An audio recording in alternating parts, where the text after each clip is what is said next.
قال رسول الله صلى الله عليه وسلم من اقتطع حق امرئ مسلم بيمينه فقد أوجب الله له النار وحرم عليه الجنة. فقال له رجل وإن كان شيئا يسيرا يا رسول الله؟ قال وإن قضيبا من أراق.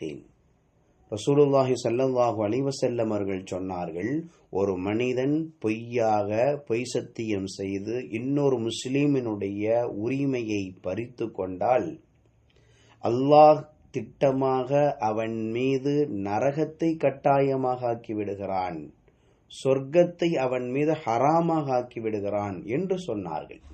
அப்பொழுது ஒரு மனிதர், யா ரசூலல்லாஹ் வ இன் கான ஷைஅன் யஸீரன், ரொம்ப குறைவானதாக இருந்தாலுமா என்று கேட்டார்கள்.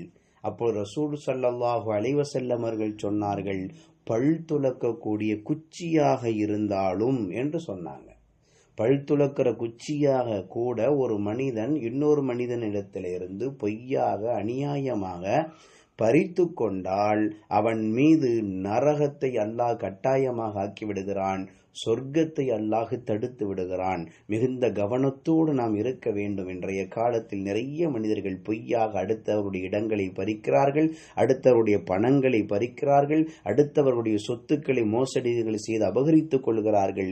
இதுவெல்லாம் சொர்க்கத்தை ஹராமாக ஆக்கிவிடுகிறது, நரகத்தை கட்டாயமாக ஆக்கிவிடுகிறது என்பதை நாம் கவனிப்பதற்கு கடமைப்பட்டிருக்கிறோம்.